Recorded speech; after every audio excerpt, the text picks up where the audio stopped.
Hey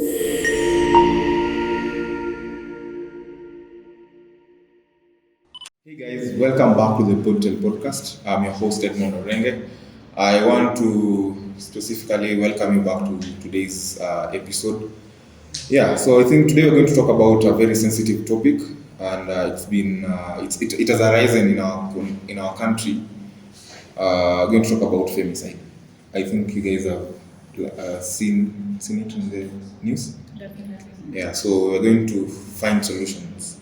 So today, the main thing is to find solutions and also to have a conversation on how it's happening and why, things like that. Okay, so we're going to introduce ourselves. I think we should start with the ladies. What's your name? Hi guys, my name is Maureen Indai, a proud guest for our podcast today. We want to talk about the case at hand, which is femicide, and I'm happy to be here.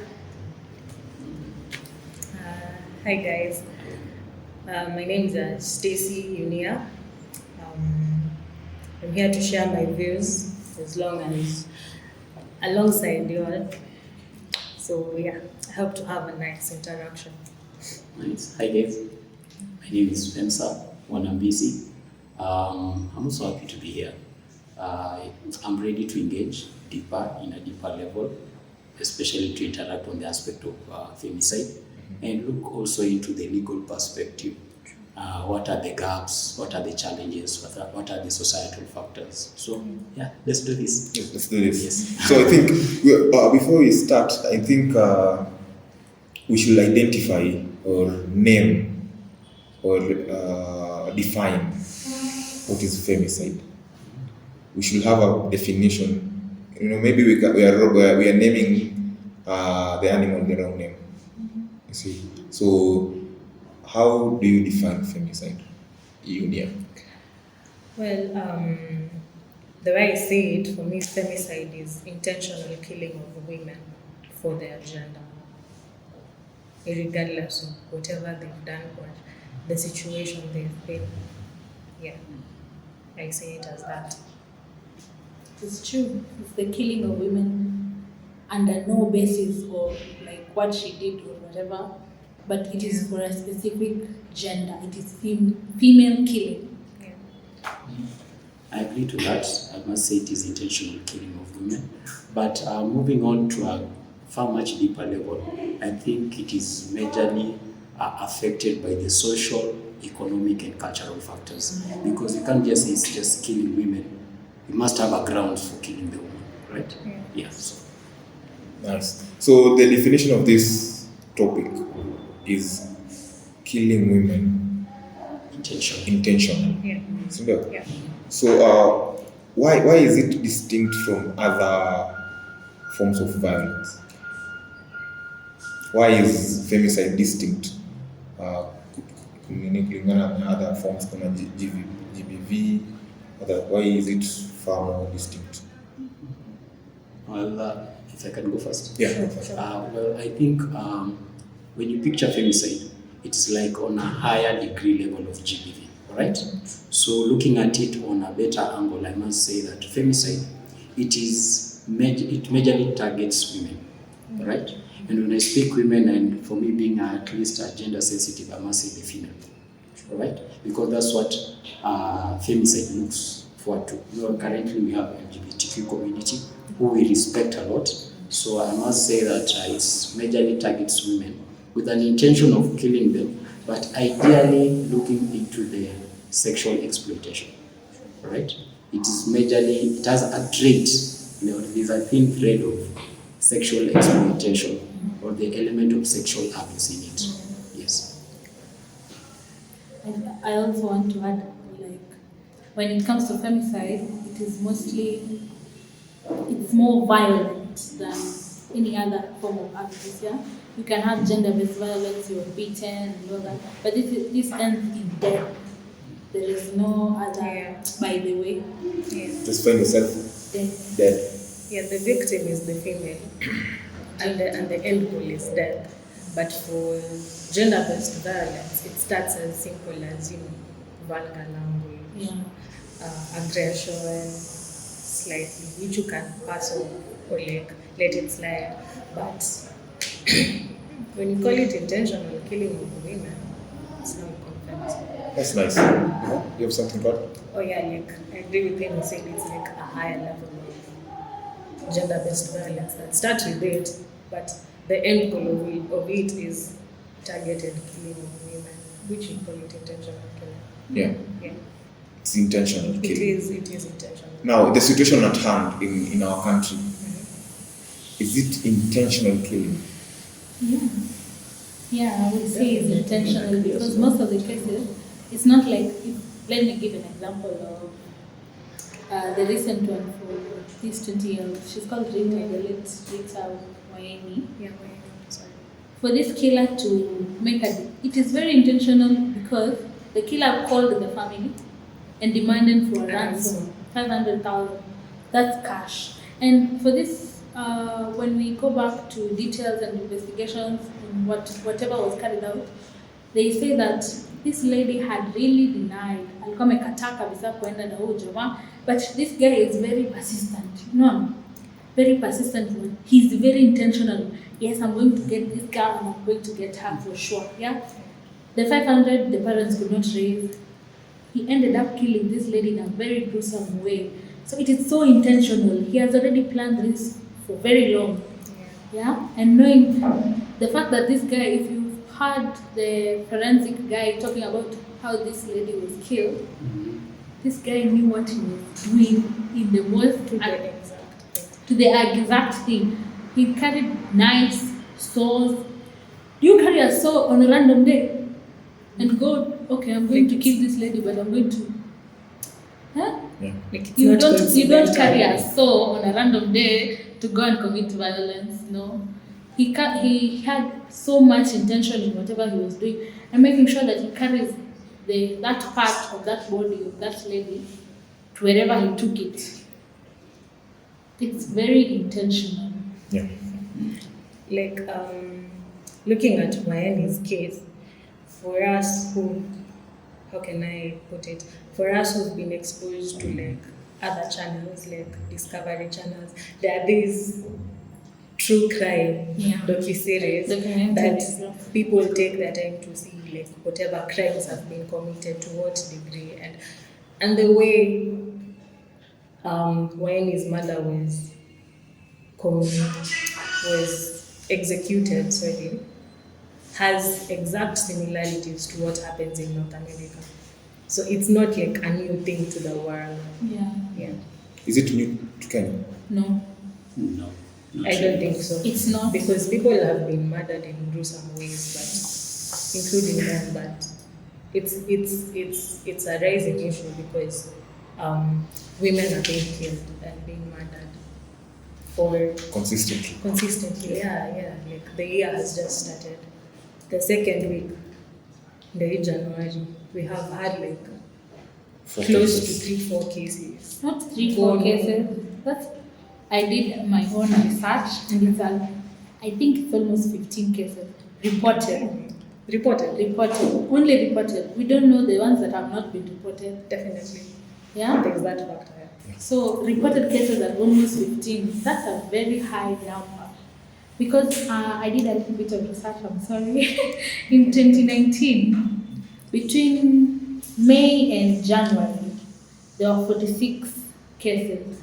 And it's just January. We are just half. The year has The year has just started. We're already at almost 15. If something does not happen or someone does not speak up, how do you think by May, where will we be? Yeah. Well, as for me, I'm into the legal profession, so I tend to interact with a lot of femicide cases which are brought to court. And one thing I can tell you that most of the rationale and most of the decisions that actually arise from femicide, they're usually premised on the aspect of intent. That you have the knowledge and you have the capability and you had arranged yourself or you had placed yourself in a certain aspect with a target of removing someone's life, right?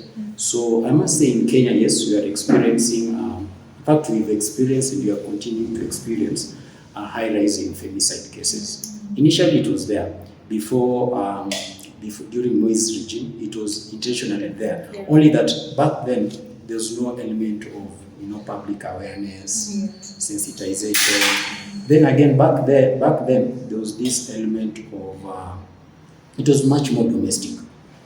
Baba anapiga madhe, jumadhe amesema leo ampati conjugal rights because ajalikuja na food or something. Then the mom ends up being beaten thoroughly to the extent of killing, bringing it to femicide. Okay, yeah. So it has been since time immemorial. In fact, even during the colonial times, it was there. Yeah. So I think I want us to understand or tackle this step by step. Our audience pia waelewe, and also it's idea pia ku find solutions. So moving next, I want us to now see the causes. What are these kind of causes inafanya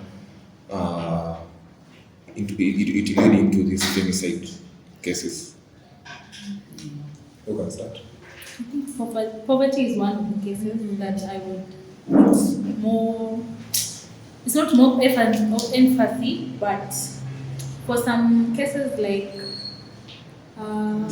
the sister to Pastor Kanyari, what was her name?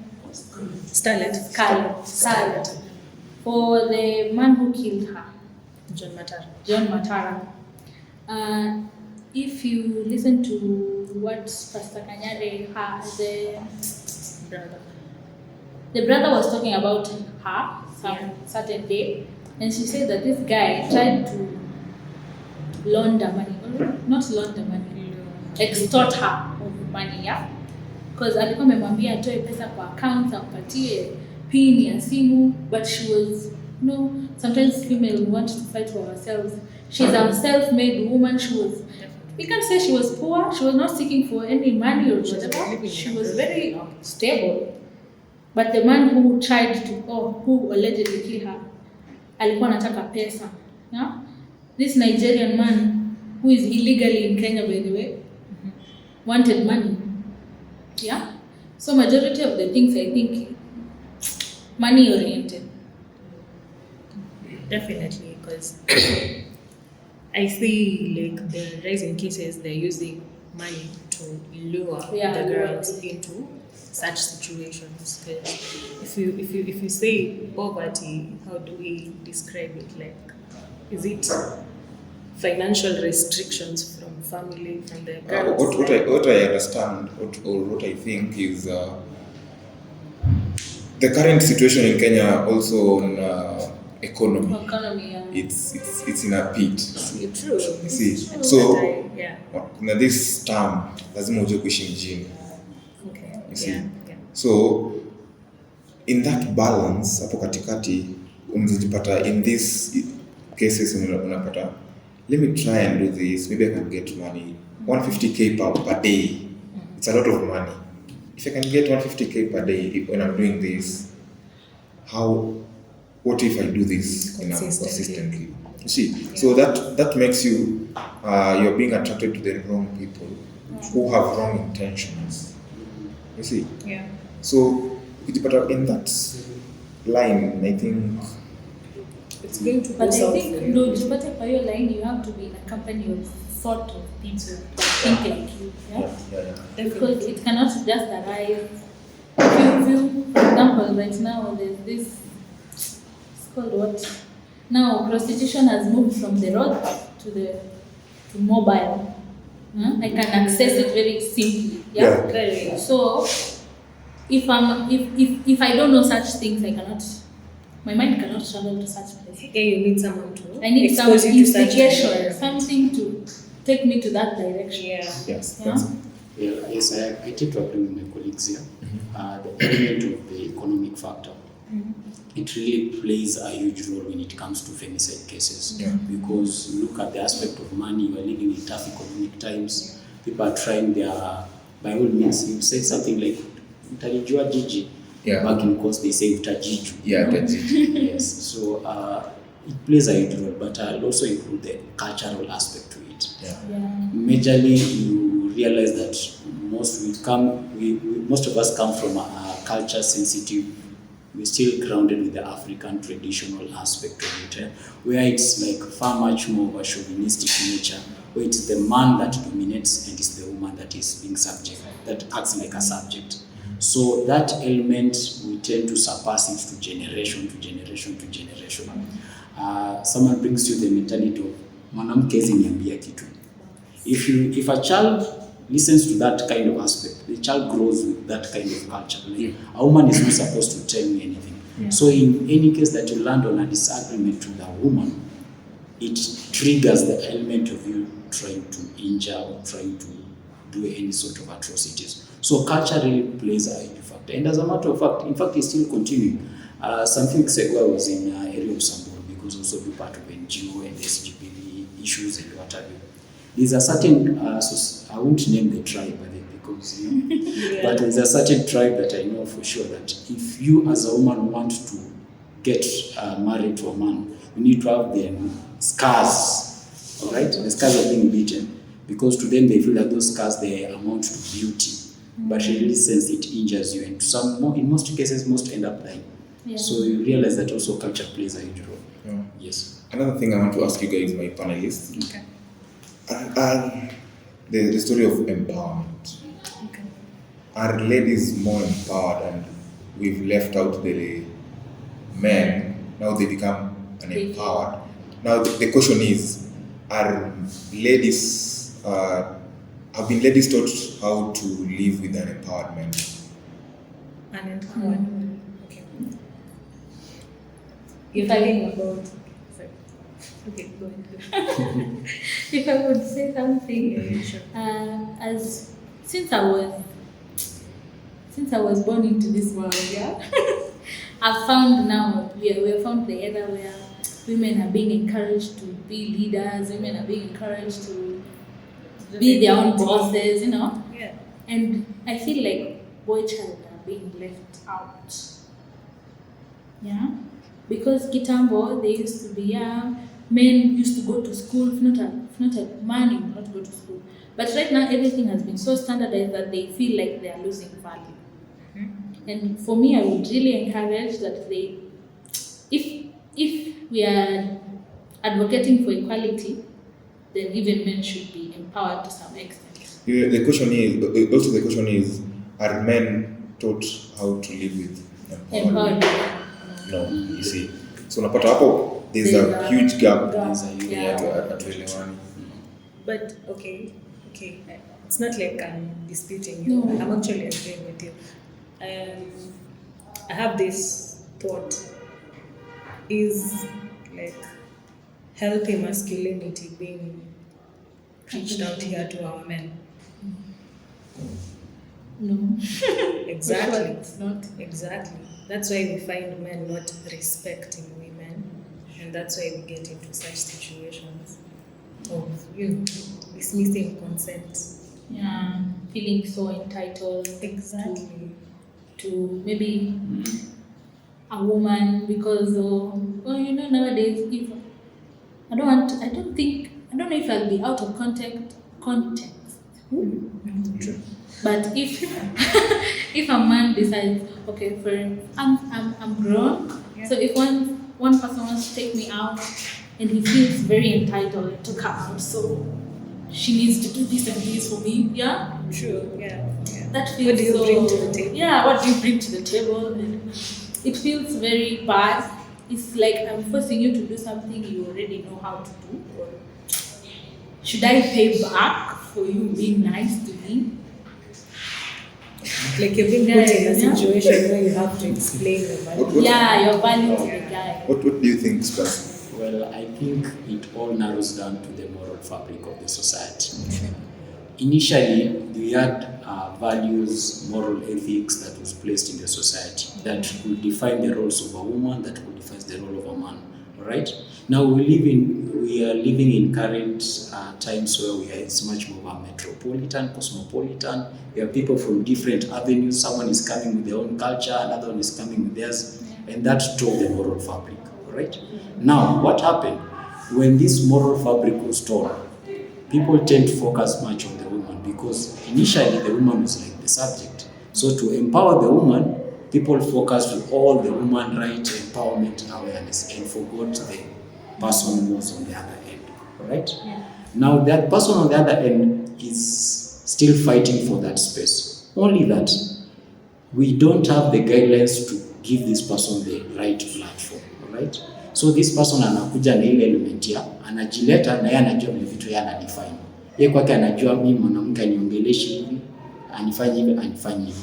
And that kind of conflict inaacha hiyo gap na tension alafu inaleta suicide. But yeah, I feel adding on that point. See hiyo mambo ya mwanamke niambia kitu. I've experienced it in the hospital where I was in a managerial post and there was a man who was beneath me. Yeah? He wanted me to do something for him, which I politely declined, and I said, like, right now I cannot do it, but you can do it.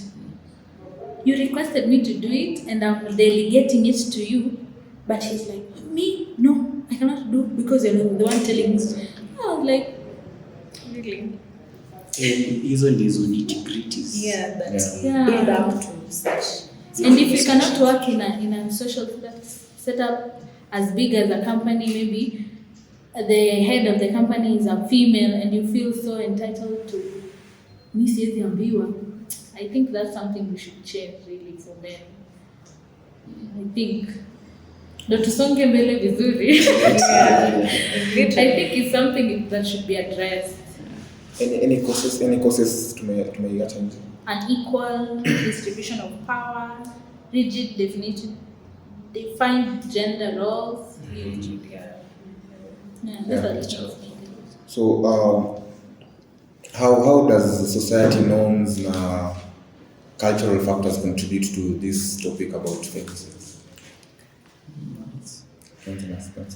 Cultural factors, as I had stated initially, yeah. the values and the ethos of a certain community zita nurture mtu kukua from, like for me I come from the western side, that is Luya, right? So like we realize most of us when we are growing and we are transiting into adulthood, you could experience some kind of wazee wangekuja wakuongelesha wakuambia this is what you do, this is what you do, this is what you do. And Maki, you are still reading, so from what you are getting from your education in class minus what you are getting vis-a-vis what you are getting from what the elders are telling you, they are way different, right? So it's for you to choose. Sasa unapata like watu wengi wanakuwa like hii ni ya mzungu, why would I do that? Let me go back to my tradition, to my roots, because that's where my blood is, and I end up adopting some cultures, right? Some cultures where I look down upon women, and there's other instances where women are saying that you must beat a woman to demonstrate that you need love and you show affection, which is entirely wrong. Yeah. So again, the element of education pia inakuja kwa hiyo culture vizuri, so culture plays a huge role. Well, it's not wrong, but okay, for culture, there's dynamic, extreme levels of what men, as we said, that men go through, and for us, they go through, because there are families that are not like a two-parent household. Yeah. There are some come from like single parenthood, and the child will grow dwelling on the parent side, whether it's the single dad or the single mom. Yeah. They embrace and nurture the values taught from like the families and the culture of that tribe, wherever the parent has come from. So that's why you come when you get exposure from like uni and school, you clash with other people, and then you get to understand like, wait, it's not what I know. They also have something different. And then you see like, okay, I can't stand the differences, so it's me over you, you choose. So that's why you get things clashing a lot. So it can lead to, when it's someone who's like very rigid on their thought, you're like, it's going to lead into violence. Of course. Hata sasa bado kuna the new cultural trends imetengenezwa na youth, from the language slogans inadili like mwanamke ni kitu fulani ama mwanaume ni kitu fulani, mubabas, mumamas, those language connotations, men are dogs, I want to mention the names, quite saying, but either way, the new cultural trend among us imekuwa diversified. I remember me growing up in high school. Kulikuwa na Gaza, good side, you know, we had the conscience, we had the mavado kind of culture, and people walikuwa na borrow those ideas in a create a new cultural trend. So the new cultural trend, it's also playing a very big role. So like whatever is being taught to like our men out here is toxic masculinity, and for that okay, let's say come to that. There is toxic masculinity that we know we can identify. That's why we have platforms on like YouTube channels. We get women like Shera 7, sprinkle. we have such women who come to platforms, public platforms, and counter what we are learning.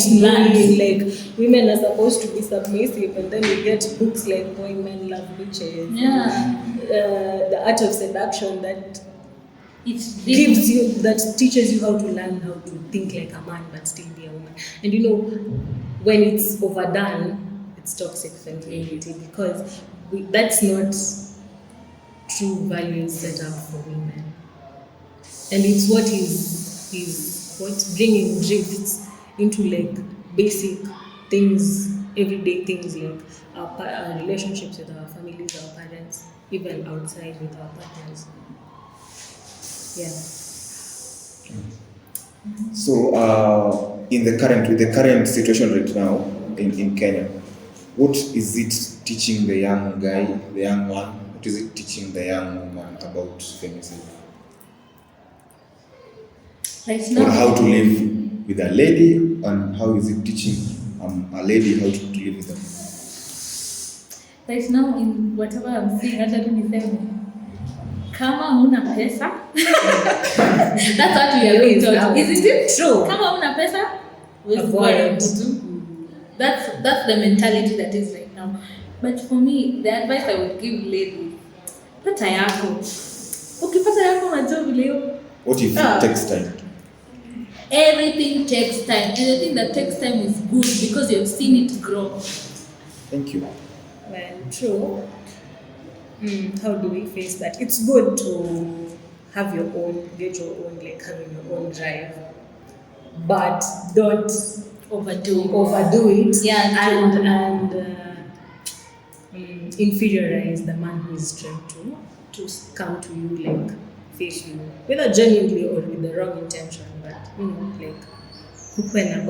me, I feel like men are being triggered by the fact that if, for example, you like me, alafu tutoke hapo nje upate mimi naendesha Range Rover na uko na vitu yako, now you feel inferior.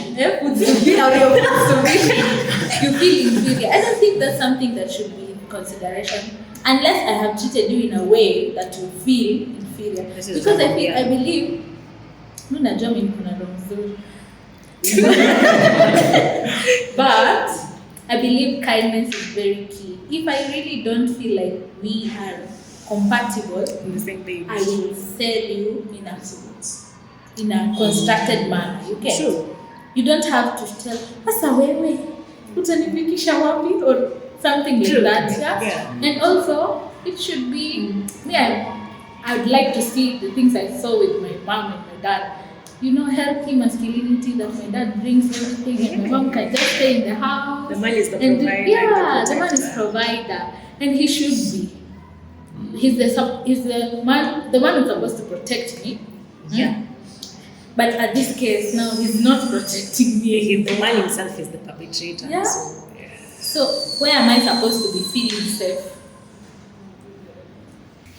Well, I think when it comes to the element of how women and men have faced the femicide agenda, I picture it, naweza sema tu iko highly affected by two factors. One, how the media portray the element of femicide.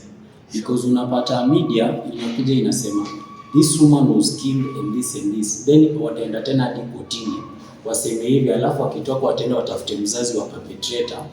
Wamwambia alikuwa ana grow aje, afanze kusema alikuwa mtoto mzuri, hata alikuwa anaenda kanisani. What does the impression give you that this guy ni mtu mzuri sana wa Christian and what have you, okay? But in real sense, ukiangalia the moral fabric as I stated initially, it begins from time. Inaanza ina grow pole pole. Wewe sema tu alitoka church the following day akafanya. So there's a way that the media gives us the element. It is serious, but in one or another, we glorify the perpetrator to have done something good, and the victim was also had placed him or herself on the wrong. Yeah. So that's how that's how men and women have viewed femicide currently. Kuna a question here, and it states that how does femicide contribute to a culture of fear and insecurity among women? Let me answer that. Okay. As I said, we are the man in our society, African society, is supposed to be my protector. All of a sudden, he's my perpetrator. Jesus Christ. How do you expect me to take it? I'll be seeing a man on the road, or for me, I'm very sensitive. Let me give you a scenario. There's a day I was coming home, and I normally I won't say where I live. The matatu I board, there's a place it drops me on a daily basis, yeah? So this guy, I saw him from the back of my eye when I was going to board my matatu. I didn't think we are going the same place or anything. I've never seen him. But I boarded the matatu, and where I was going, he once I boarded, he followed me and sat immediately next to me. So I was scared in some way, but I was okay. I don't know him, he doesn't know me, I don't care. Yeah? So we were going, I was on my phone, he was on his phone, but he's fidgeting, like he's not doing something important on his phone. So then almost like a few meters from where I'm supposed to be dropped, he tells me, "Hi, my name is so and so. I know you're almost alighting. Would you give me your number?" Jesus, I was scared. How do you know I was supposed to be alighting at this place? How do you know me? I've never seen him in the matatu before, but it seems he's been following my movements. I've never seen him again. So, if you find these cases of femicide and an experience like that, don't you think I will fear for my life? Your life. Yeah. And allow me to cut you short. Is it important, or how can I put it? Lazima ikue mko kwa relationship na huyo jamaa, or si lazima mko kwa relationship na huyo jamaa ndio something like femicide to happen to you? If you look at most of them, it has been, they know each other, one or another. But si necessary ati kuwa anajuana. If someone has the intent to kill, he will kill regardless of I know you or I don't know you. But for the cases that I've seen so far, most of them know each other, one way or another. It's a wife, or they are dated, or they know each other from social media, yeah, or they have been dating side. Sometimes also it happens in very funny cases. Unapata, for example, there's a case nilisikia that alikata kumpea chai akakuwa beheaded. Some funny. I think those are people who have anger issues. Is it mental? Is it mental? Yeah, it's mental. Definitely. It's mental. You've heard of people with it's called what? Psychopaths. Yeah, true. You don't know how they're thinking. So these cases that have happened, is it mental, or is it ill-fated? Okay, I won't really say it's mental. Yeah. I would say it's far much more mental, right? I think it engaged in the element economic factors. Mtu anataka do, so hizi sema tu ati ni mental. Someone nyumba anafungiwa kwa hapo, everything is on a standstill, so it will place him in a place to commit such atrocities. Yeah. And because ameona ishafanyika na maybe other people have not been, no action has been taken against that person. Even me, I can try. Yeah. You have something to add? Well, if you look at, if you consider it like the perpetrator does something as gruesome as that, you think of if they know each other to some extent or not, but this person, the perpetrator amejua victim, the level of anger you need to do such an act, aggression, sorry, okay, they almost similar, is so intense. The level of aggression you need to do such a thing is so intense. But I can put it as, well, John Matara, people have, on Instagram, people have described they've been with him in high school, he was like this, he had police cases, even at school, and such a thing. So, And many women came up with the story that that they have in such a experience situation with this individual. Yeah. Na And they have not moja reported it. ama exactly. So I can consider him as a mental issue, like a psychopath. Yeah, that's Because someone these who people just are have very get gratification unpredictable. from such. Because we don't know if he had a rough childhood, the way whites consider the psychopaths as that. But psychopaths are very aggressive, and you cannot just tell them by looking at them. You need to know their mannerisms, their train of thought, and how they execute things. Even But on a it's daily very thing. well planned, you know. It is. These people are very intelligent. And Like it's they're not and they're very just friendly. dumb They're very friendly. Definitely. Nakwambia you cannot just pick point and say. And this is makes their work easier if they know you and they gain your That's why I'm trust. telling you. It takes time to know your team, to Yeah. know what you do. I have encountered some of these cases about but majorly if you analyze these cases, and I will speak it from a personal point of view. Okay. It's always like as if the woman there's always an element of power where someone is far much more powerful than the woman, alright? Be it like kama ni sponyo, kama ni someone you be finding, kama ni even like your boyfriend, there's always an element of someone is on a higher powerful point, right? So that when that person anatumia that power for this woman, do this for me, and the woman doesn't oblige, in a result you have to face punishment. Yeah. And this is the punishment. So ideally you can't really say it's far much more mental, because kuna incidences zenye happen. I think in Migori some 2 years back, a famous politician whom I'm going to mention, right? Because msichana amemkataa, anatumia watu wengine waende muue msichana. When the woman was dismembered in some of the bushes. And she was pregnant. Yes, and she was pregnant. Yeah, she so was. in one case or another, usisema ati huyo bunge ama gavana ama huyo nani alikuwa na Mental issues, no? It was some element of degree of power that the woman didn't agree to. Alafu sasa ikakuwa broken. And I think people should just accept the fact that you can be told no. No. Yeah. That was the case, and also I think something that should be taught in the society is the element of rejection. How to accept rejection. Yeah, I think. And how to also project the rejection. Exactly. You can also, sometimes you can reject someone. Kikurambe. Mpaka unasikia,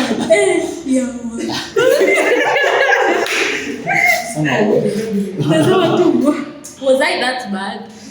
Like really, yeah. Compose the rejection. Pole. Not harshly. Give it some flavor. Yeah. Hata kama muache instead. Unajua unasema muache instead ukasema tu utamwacha alie maisha yake yote. But you should Karma is also real. have a degree of the rejection. Don't be too Empathy. harsh. When you want to reject someone, reciprocate it. Yani uipendue ikae kama wewe ndio unarejectiwa.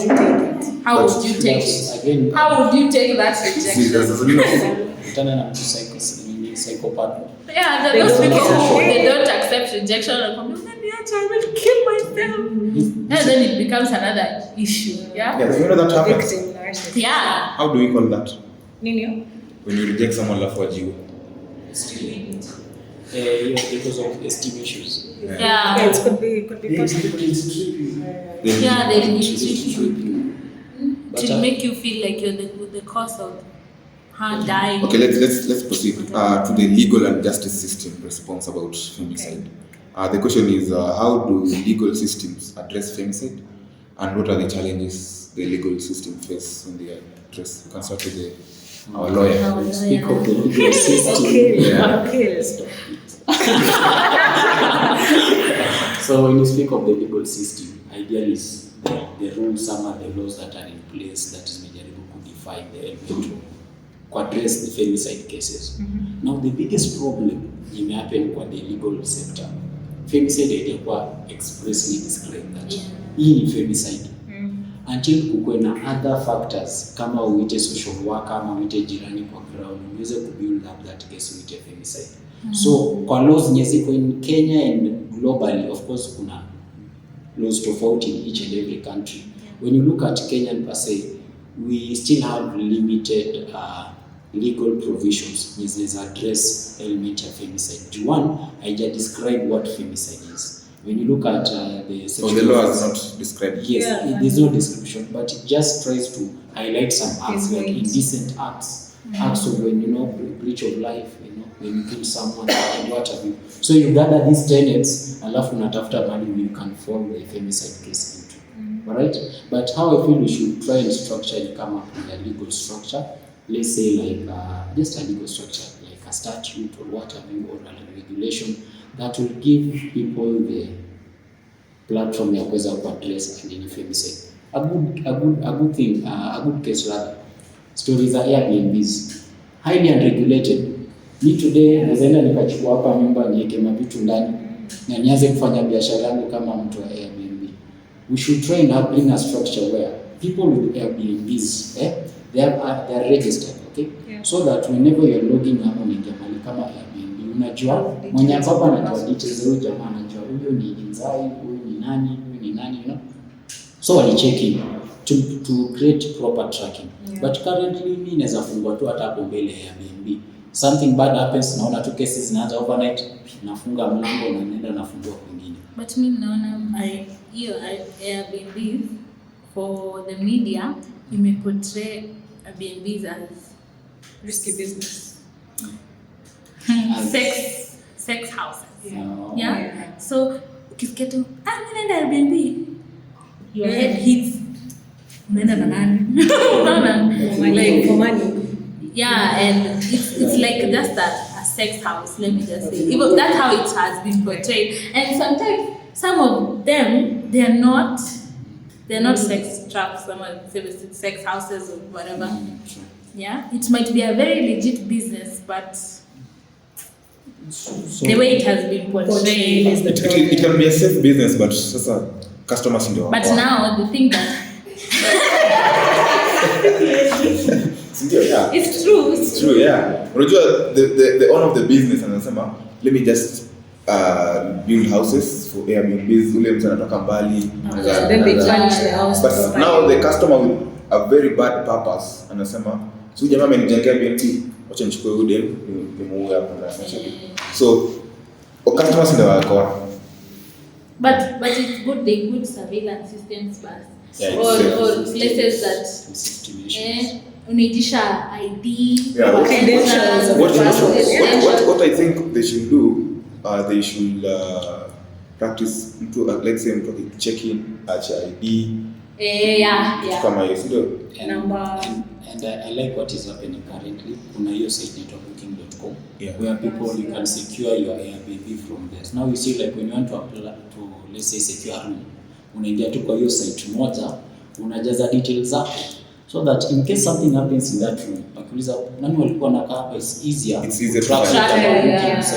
Huyu na wali login this time, or check out this time. Yeah. So it gives a link. Yeah. So another question about. You see, like for the Rita case, that guy had no ID, and the person who was giving the key didn't even ask for the ID or anything. The whole estate itself, they used surveillance from other buildings Close to the yeah. It doesn't have surveillance cameras, so it made it very hard for the police to carry out the investigation. But I'm really happy that it took a very short time to capture this guy. It took like 2 days. Yeah? to get that guy 2 to 3 a day. Yeah, and it was very fast, considering they didn't have anything apart from that picture. How much they did? Maybe you had other things. Kenyans working at the airport for the people who is. Yeah, who is alarm? Yeah, he was illegally here, and they were caught with another guy. Alishikwa na mtu mwingine. They had seven SIM cards, different lines. It was just chaotic. But I'm really glad that our police system took care of that. Yeah, that pushes us to the next question. How has the legal service dealt with this case that has risen? Me, I want to say, I would call out all the women representatives of this country. Speak something to your nation, because we are all silent. No one, in fact, Raila is the only person I've seen who has talked about the case of femicide. And there's this female VNP from And FIDA. FIDA is the water floor. Yeah. Organization. yeah. Those are the only people who are raising concern. For the women reps, they are so quiet, and I don't know if they are the ones, they're not being affected or Like anything. me nashanga kwani hawaogopi. Hey, They're they're also supposed to be. females, and they don't feel what we are feeling outside here. But I would really urge them to speak something to the nation. At least it will calm, allay the anxiety that's Yeah. flowing in Kenya. For me, I think it's better we bring proper stakeholders into place. Government, NGO, alafu kuna manyumba kumi. You know, those manyumba kumi people, their work is just to go there and squander money every month. But hakuna kitu wanafanyana. It's their work to do reports on a monthly basis. Kusema what happened in the area, what base ni gani, ni kama Yeah. Ni wapi hapo panafanyangwa, Kesi zenye bwana anapiga bibi, but inafika kwa those kangaroo courts, ni wanaitanga wa nyumba kumi. Inafika kwa nyumba ya mzee wa area anasema hii kitu tumemaliza, bwana amepiga bibi. Ongelesha nini? Ni vitu ya nyumba. Anapatiwa dawa yake inaishia hapo. Hiyo But they haven't process dealt with the yes. root of the problem. Yes. But the harassment is going Yeah. on. Yeah, Such the fact that purpose. they release each other, unapata mtu amepigwa so bad and you tell her, huyu ni bwana yako, unafaa umheshimu. And she's bleeding her guts out, and you can tell ati muombe, atabadilika. That's not how these things are supposed to be dealt with. If this person beats, I think there's somewhere in the law, mtu akichapa unafaa ulale ndani. It's called- Yeah. It's there. Anafaa alale ndani hiyo siku. You reminded me of a case. Jesus, last year was my attachment in a hospital here in town. There was a whole week general section ya hospitali, women ilikuwa imejaa women from the same family, same case, same family, wote wamechapwa na their husbands. How was the problem? No, problem was How funny. problem was indecency. Indecency, like there are certain cultures and cultural factors. Okay, hata nisahau kumaanisha ni So it's not a disease. no, they're not Kenyans. They're not Kenyans. So not Kenyan. Yeah, but they live in Kenya. But to the problem described, the women they had bruises, really bad. Some had to go through surgery because of internal like bleeding. Yeah. And the person bringing the women to is the husband. The husbands are the perpetrator himself ako hapo. You can't like for counseling was forbidden because like the husband has to be there. Daktari unaambia nini bibi yangu? So it was a problem. Some of them were talking while crying. Nimepigwa na mzee. Because they took a photo without the hijab or something. So it's Now you see, that is now it is they were there for the whole week. You have to take care of them. They cannot talk. You cannot handle such injuries at home. Yeah. Okay. Yeah, that's very tough. And I think now we can move to the media. How has the media handled this? Has it gaslighted it? Has it put more fire in the cases? How do you see this structure with this concept? Media. Kwa media, right? So let me just give credit to the media, because one thing they've done, they've currently brought the aspect of sensitization, awareness. They have done commendable job, because mark you, if this element, in this case ya Rita idea happen, kama hatuna wait for the media to broadcast and give awareness and sensitization of what is happening in a certain area. So I give the media a good job. But I also need to critique the media at least. There's this aspect of the media where they try to build a story. Right? And I create a story to bring some element of documentary in it. So you go and fetch information. And then you are the perpetrator, the courts have said that you committed this atrocity. This mtu wa media anafaa achia hapo, anakataza watu wengine, right? Anaambia watu that if you do this and this and this lands you in a bad side of it. But what the media does, anaenda hadi kwa shosha huyu jamaa, where you grew up. The master anatoa story, anasema he was a good student, he was the head boy in this school, he did this and this. Anaenda secondary, anaambia huyu alikuwa games captain. In fact, he was a very good leader, he was a good captain, very disciplined. The characters zinaonyesha he was a good person. So they try to glorify the perpetrator. And when they glorify the perpetrator, what does it bring to any other small child or another person outside there who is a layman? As long as niko fiti, hii kitu inaishianga tu hapa mbele. Then the problem is, once this case has come like this, you won't hear in media next month ikiongelea maneno ya femicide. They will go look for some politics elsewhere. It should be something that inakuwa sensitized from January to January. Ikuwe like imefika December, you remind some people like, you guys, remember early this year we had this kind of case. Beware. Yeah, it's like the cases of the cult of Mackenzie and stuff. Yes. Sasa hakuna mtu anaongelea. Kila mtu ananyamaza. Yeah, let's move on. Let's move. Do you have something to add on that? No. Yeah, I'd like to say that for the media, they've been doing a good job, but I'd like I found the leakage of photos of Rita's body. That's something that should not be in the media at all. Ethics, the things confidentiality, It should be so emphasized, because you wouldn't want to see your relative or any of the family members or your friend in the media portrayed like that. So you're doing a good job, but sensitization. Be sensitive in some things, that you portray in the media. Another question I can ask: How can we prevent femicide or any act like femicide? There is no justification for femicide, or you can say, I don't know, but something we can say we can use to control.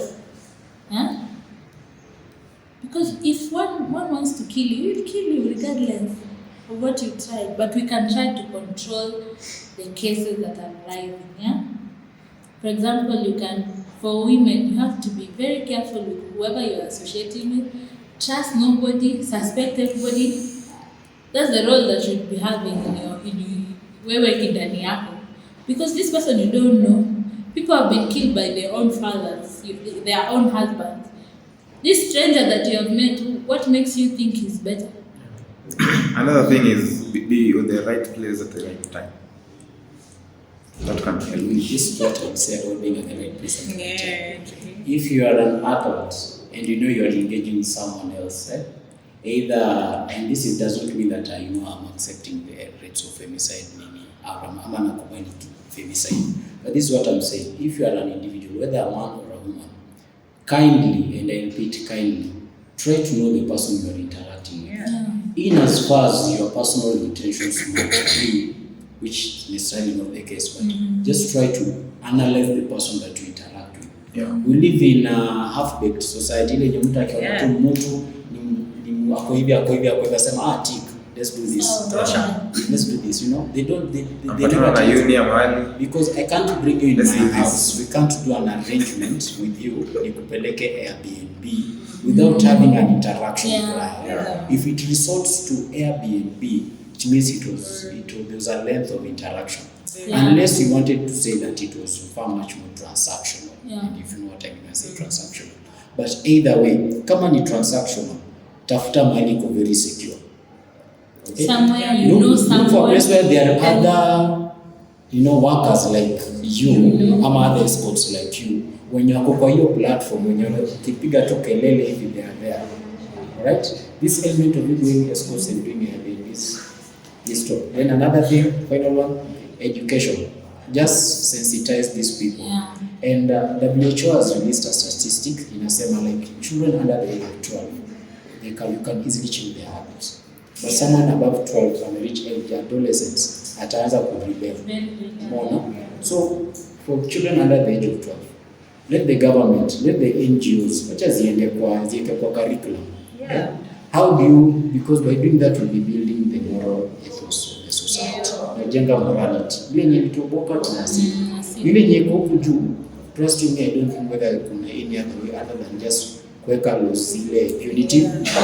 Na pili, kuko na control measures, watu wakuwe tu aware of who they are engaging. That's it. Yes. Yeah, and then like those platforms that you're engaging people to like educate them, like teach them, like as I said, healthy masculinity. Teach the men and the young boys how to handle girls and women with respect, nurturing consent when it comes to a critical situation like that. Because we also need the men to step in and control this thing. Certainly, we can say that it's women being affected. We need other women above us to also support us. We need the men to help us alongside to tackle this. Yeah. Another thing is our generation. We are trying to fit in as fast as possible in peer pressure, in situations whereby hatujafika.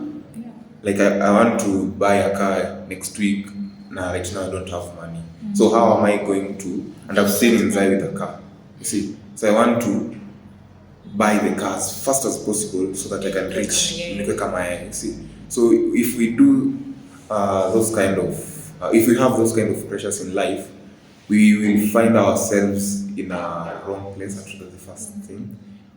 Wrong people, because atakwambia I know someone cheaper, anaweza tukufanyia hivi and utakuwa na gari by next week. Ukienda kwa this person anakwambia tufanye hivi, you can go into BNB nini picha kidogo, you'll find yourself in a hot soup. You see, so the decisions we are making as a young generation is questionable. The people we interact with, the social pressures. You see, so I think this generation is the generation that's iko ilikuwa yetu ni iko more pale kwa social media. Ya wazazi wetu haiko. So unapata hawa wako na hizo pressure kama sisi. And then you get like there's like a generational gap that we can't have like genuine good interactions with our parents. Yeah. That's why like in certain situations we need advice from the people we have. But when we can run to themselves are very critical, because sadly you can find they never went through what we are going through as a generation right now. Yeah. And the things that you cannot tell like your parents are facing because ukidiscuss this situation right now with your parents, atakwambia inakuwa lecture anakwambia unakula kwa nyumba pesa for example, in cases where me as a girl, I have friends who go out to rich parties, and they have rich things, luxury things. And me, I know my parents can give me, but tuanze tu conversation. Nani anakulipia rent? Pesa fees na shopping. nini. So you feel like you asking for more is like inakaa kama burden. Yeah. putting too much pressure on them. Yeah. So you sort for But me, I would tell the youth of right now, yeah. work with what you have. Please. Be content. Yeah. Because once you are not contented, even if you get what you want, it will never satisfy you. Never. It can never. Because utapata useme yeye anaweza pata ingine. You'll go back. If you look at, for right now, me, I like watching movies a lot. So there are movies that I watch, like, you might find this individual is not even associated to drugs per se, but one of the friends is indulged in such things, yeah? Fully. And this individual has a problem. The friend tells him, let's go sell this mini for this time, we'll have like 100 grand for you within a few hours. You see, it's a good deal, and you're in a tight space. And he's telling you nothing can happen, nothing else. We'll go 5 minutes, nini. Yani ashakupangia. Yeah. Then if you go in there, it backfires on you. And you don't know what to do. And you don't, or that day it becomes so good, una feel, nenyewe nitafanya hii kazi. Na nimekuwa nikigeti kwa nini? Or another case I can see ni let's say you two are friends, ndio. Unamwambia I have this problem yenye sina pesa and I want to do this and this, but sasa wewe, I'm not saying they're like this, but like you know someone who can help you get money in a faster way, but it's not good watujambia beshte yako. So unamwambia when they come, I know how you can get it. So lakini haiwezi ku-explain the details. So anajua it's very dangerous. Na utakataa. You see. But unakubali. So unajipata kwa nyumba with strange people. Kidogo anakuambia si tufanye biashara tutokane. Unasema and I'm already here. I did not sign up for this. You see. Mind you, your friend ayuko sayo ametoka ameenda. Amejua kile amefanya na akaenda. Unahitaji doa ama? Unahitaji doa. You see. You know Kemunto. Kemunto. There's this girl who has been trending for a long time. Okay. Kemunto. So vile hii story ilianza, there was this interview she did. So she was describing she's been, into such, like, he knows wealthy people and as a link question. Wow. They give the money and the girls, individuals look for the link, the mediator, this girl. Because pia huyu analipwa na hawa wanalipwa. So she's being paid for bringing the girls and because she takes part and she brings also the friends and other strangers who are looking for her for the same motive. So like she was describing the way like I know her. Yeah. The scenario with the Nigerian. Yeah, so like there's the hunting. Yeah. But this is not a recent story, by the way. Yeah. It's been happening. Yeah, it's way back in 2023 beginning. 2023 ikianza huko. Ndo alipeana hiyo story. Yeah. But imekuja kublow after the femicide case because they relate. No. Yeah. She gave that story and one of her one of the girls she met there died. From Tanzania, right? Yeah. So like borrowing from that story, like I'm saying like even us girls are supposed to be highly sensitive about ourselves. Yeah. Like be on the know-how, like be alert, like who you're meeting, who you're going with. Don't go there alone and going, guy, there's this money, says you need to have backup. Not only backup. You pin your location to someone. You can do this. You can, before you go out, you guys can form like a group of friends. Yeah, and you send the location to them. Yeah, send every hour for a certain time. You can send the location in your car. And allowing them. But if the person who's taking you out is taking you out with a cab, don't allow cash payment. Let it be transactional in a way that this person can be easily traced. This name was no. See, kama ana wewe jilipie basi. Yeah. But even if it's in a hotel, go get there earlier if it's possible. Or if you don't know the place, get there earlier. Or if he suggests a place, suggest another place. Yeah, somewhere you can tell a friend. Yeah, or tell a friend. Yeah. You can come, but you sit somewhere, you observe us. You sometimes being the third wheel is not also comfortable. That will be... Being a third wheel is not okay. Or if the What person who is taking you out is comfortable with you coming with another person, it's fine. Bora alipe bills yake. Sindio? It can be. So whatever kila mtu alipe bill yake, it's fine. Yeah? Mi kile naweza sema ni usiende mahali na mtu and you have $0 to your name. Why are you there? Why are you there? If like you're there for free food, street drinks. Where? As long as umekula. Yeah. Like in Nairobi a few weeks ago, was it right before New Year's? There was this girl who had a scenario juu alishindwa kulipa nduthi kutoka kwa club akihapa. Did you know that story? Did you guys hear that story? No, me I heard of this girl who jamani mbaya KFC akakataa. Sasa before that kulikuwa na hiyo. I mean like sometimes wanaume jamani. Hey guys. Another question I'm asking you guys. Is it safe or is it good to victimize like all men? It's not good Because unajua it doesn't give a safe space juu kuna ule dem anataka kuanza kudate, kuna ule boy anataka kuanza kudate. Me approaching you, it's already a problem. Right now it is. Right now it is. It is. because I don't Online long distance relationship. I don't know what you want. The way people meet on like But you can do long distance.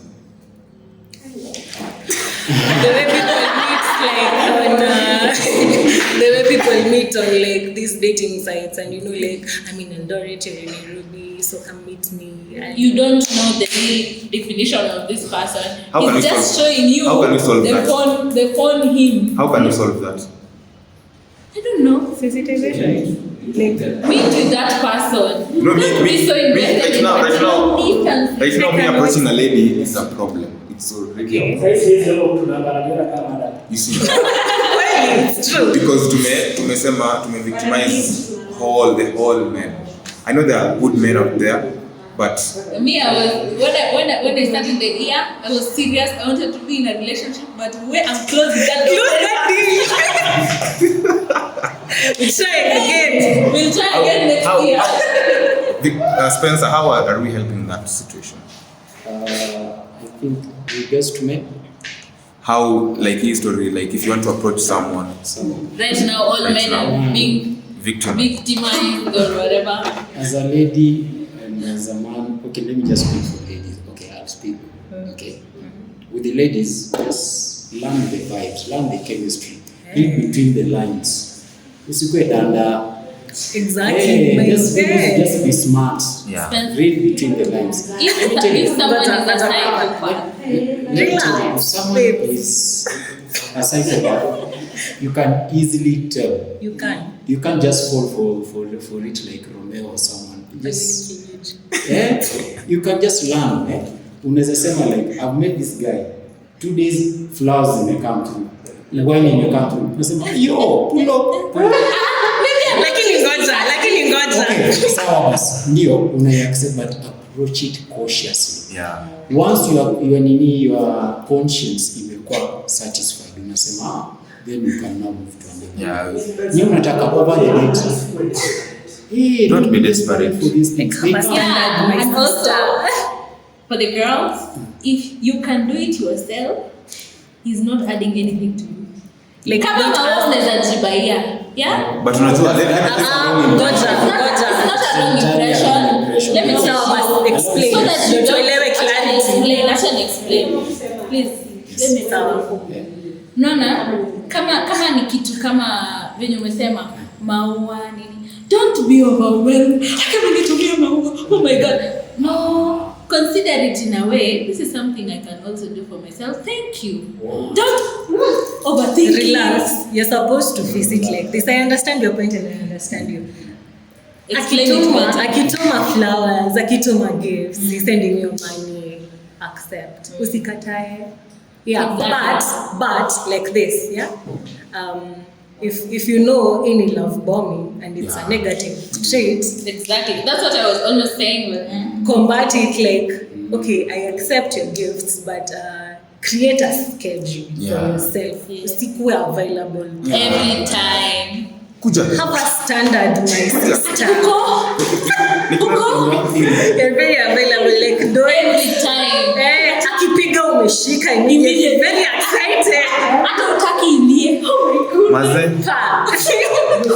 Also, don't be too available for many guys. Okay, Ina yeah. depend venye unasema. For example, you're in a situationship with a guy. I Don't announce relationship. Not situationship, ile ya kunini. Like let's say talking stage. Sawa. Talking stage. Sindio? Let's say you're in talking stage with your director pale. Okay. Mimi nikuja nikwambie hi please. Hi please. Alafu hi please. Can I buy you chips? Yes.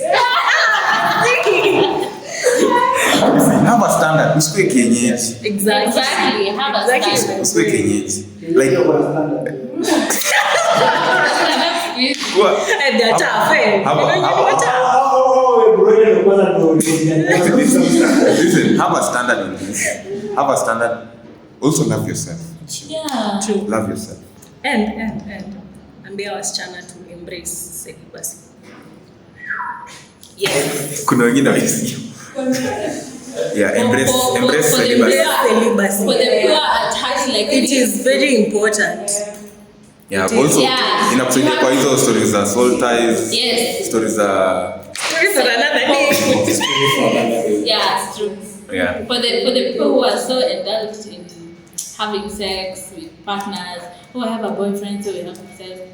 Ngoja, I'm not for that topic not so even much. that. Kuna But the thing I read about having sex with someone, you know, for you men, it may just be something of the flesh, urge. but for us, it's so emotional and it's not just mixing of chemicals, but Because mixing of energy. Let me tell you, energy, yes, because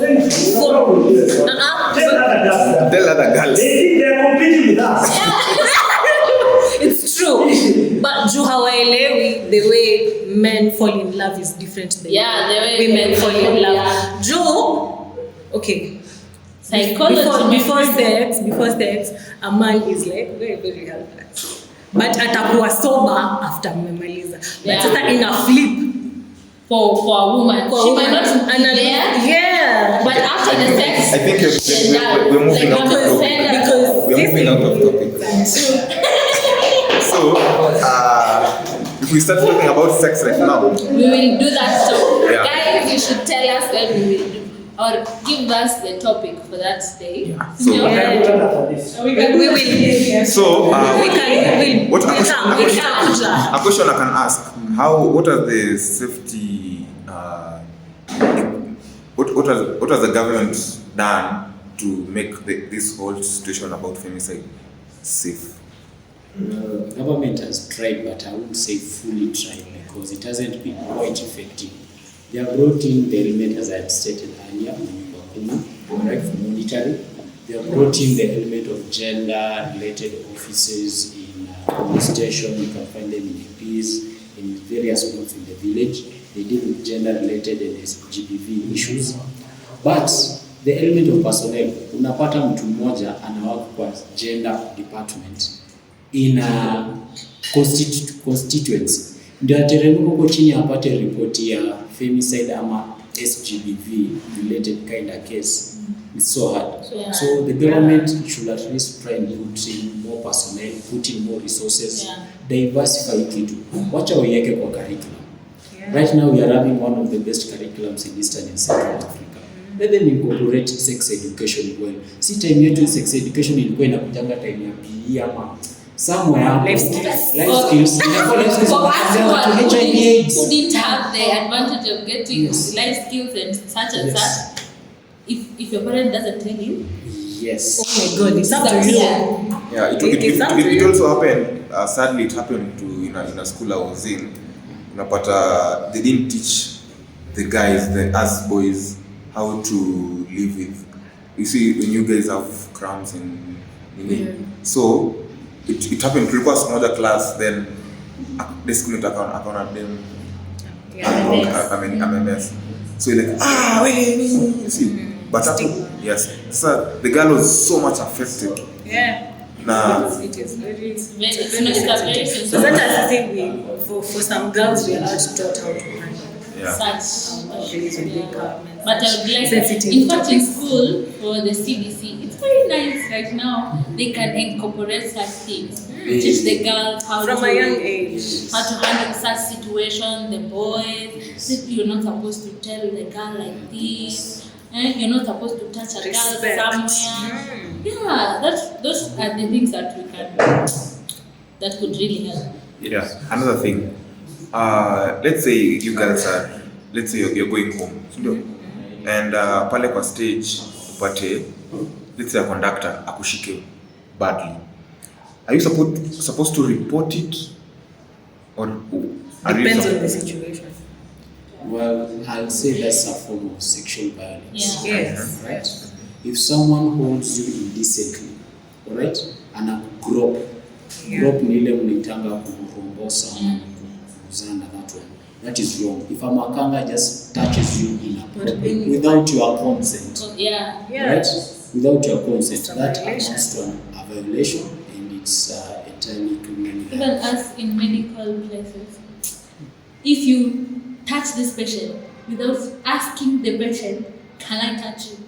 No, that's a violation of that patient's It's a right. violation. So imagine someone just you in You public. can touch me. I have given you consent.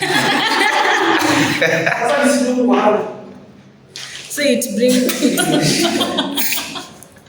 Okay. So how should we report? Should we report it? Yeah.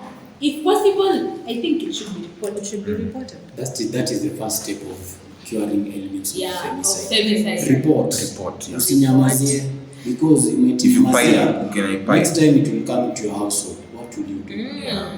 Yeah. Even for the women that are facing gender-based violence, and you just say, I'll pray for him, nitamwombea, atachange. Ama, he's your husband, you should respect, ni bwana yangu, you know. Now, Stop that mentality, please, because the next time he will hit you and you will never wake up from that sleep. and I think we should also create a sensitization in campuses. Man, campuses, Yeah. ladies are dying. Yes. Bad. Yes. Pia wazee wazee maboys pia wanakufa. Yeah. Yeah. It's so bad because, hey, I think we're living in tough times. A very tough Very time. tough times. Yeah. So I have a question for our lawyer there. Spencer. Spencer. No, I've been thinking about it. In our law, we are against, it's called what? Described tajiri. Killing Killing. Yeah. of offenders. Yes. Me, I would like it to come, to be implemented. Because why are we putting them in Conviction. I don't know Like what to call prison. it. They're putting them in prison Yeah. and they're just there. Oh, a sentence of 15 years, a sentence of Life this sentence person people. killed. I don't care about life sentence. Okay. This person took a life. It's still there was a reason why they removed. Yeah, it's Like, there meaning are cases death from- penalty. Yeah. Yes. Yeah. They deserve another chance. No. You'll put that person outside there, he will take another life. But the thing is, when someone commits murder or manslaughter, that is they're just killing, removing someone Like, to our Life, life yeah. come to where people are being subjected to life imprisonment. The reason All of being, them. all of them are subject to life imprisonment. Labda tu ile siku yenye say itaja, but say I didn't. Okay, so the reason being, life, in as far as this guy has committed, has removed someone's life. life is inherent. Sio mtu anakupatia life. So you cannot derogate that thing. It's like a blessing that he has with him. So nobody else should. So regardless of how many lives they And take, it's still subject to contestation, because we are those who are arguing that everyone has the right to life and the right to live. So in as far as the only punitive thing we can do if someone has committed murder is kumweka in a cell ama in a prison, but not killing him. So it's still subject to contestation on a human rights perspective and whatever. yeah, because Pray for that. we are just putting like, okay, this person killed one person, fine. He There's killed something- 5, they are the same level. But anyway, Yeah. So solutions. Tunza name a bit the solutions, alafu we call it a discussion.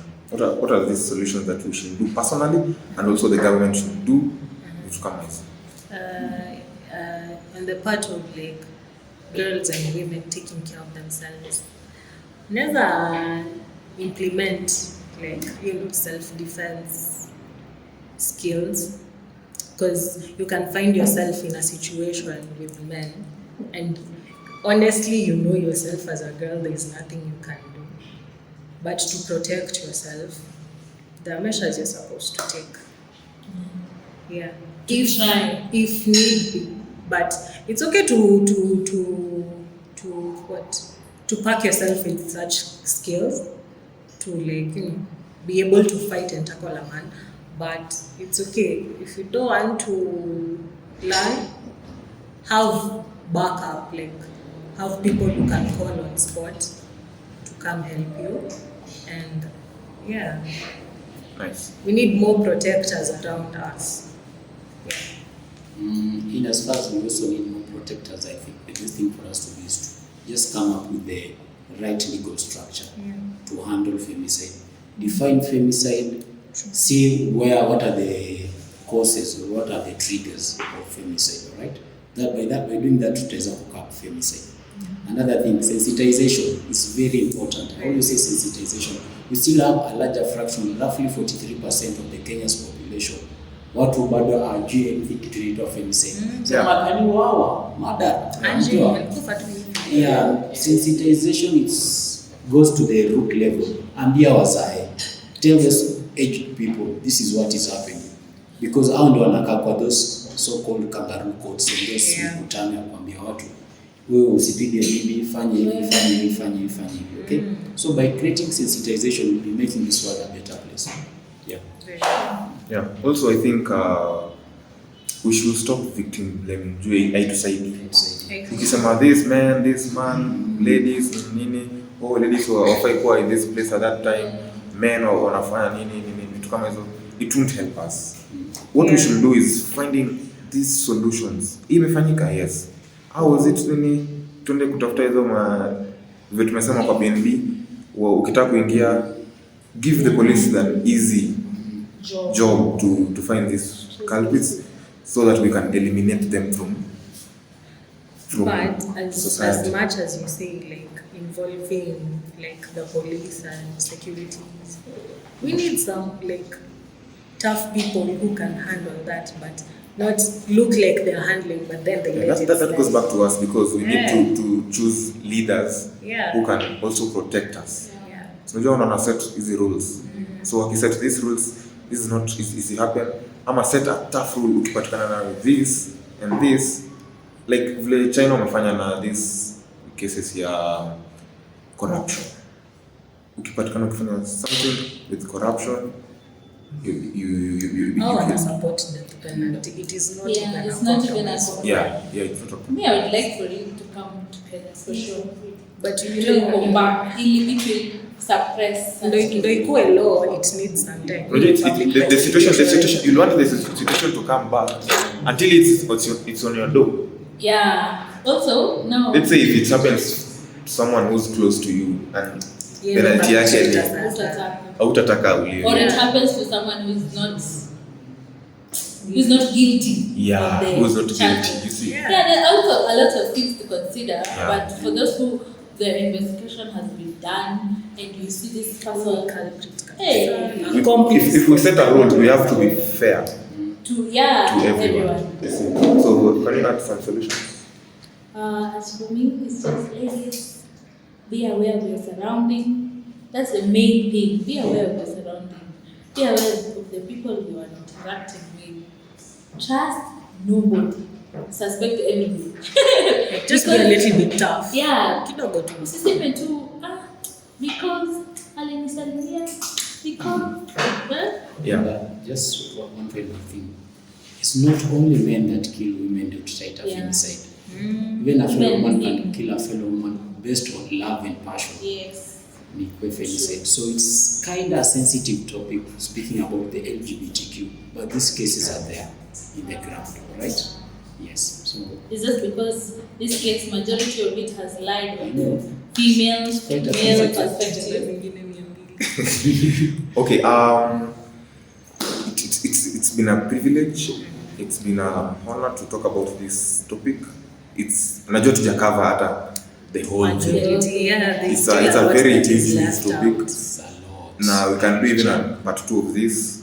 Now to go into the roots deeper and deeper. So thank you, Spencer, for creating time. Spencer is a lawyer. Kupata time itakuwa rahisi. Also Yulia, I was arranging the topic. A friend told me you were interested. Karibu sana. And this is what we do. This is the kind of spaces we want to educate the youths so that we can have a better environment, because we live in a community. What affects you affects me. Yeah. You see? Yeah, so that's what the Podtail podcast is about. Thank you so much for coming, my sister, small sister. Thank you for coming. Yeah. We want to give a special thank you to CK Restaurant, CK Hotel here. It's along Iten Road. Yeah. Hawaii. Hawaii. Near Hawaii, Iten Road. Ni opposite ama iko kwa diesel pump. Adjacent to. Yeah. Diesel power. Opposite you. So it's adjacent to Diesel Power, and umetupatia this beautiful space. We are looking forward to work with them. And yeah, so thank you so much for coming. For our listeners pale, we appreciate you so much. We have just started the year, and asante sana. Tutasema social media handles mimi tunawapatana. Usiseme namba ni mimi tunanipea. Well, Instagram, Spencer, I'm Spencer Mwambisi, you can find me there. Twitter, on that note, naitwa hivyo. Facebook, Yeah. Spencer Mwambisi, simple. Yeah. Find me there. Telegram. Telegram, sio ni namba. You. Telegram itaje hata namba. Ni handle tu. Yeah, link. You. On Instagram, Snapchat. Yeah, that's my social media. Find me at Stacy Unia. That's my name. That's my handle. Follow, yeah. Subscribe. It's a very new account, so yeah, just follow. We'll know each other. Instagram. Oh, my name is Maureen Bado. Instagram, you find me at Maureen397. Yeah. Are you born 1990? Yeah. Okay, you'll find me at _Life of Eddie. Also find me at _AD24. Find me at _Podtail Podcast. Find me also at _Podtail TV. You can find me in Kimumu. Thank you so much, and have a lovely time. Telegram. Okay, guys.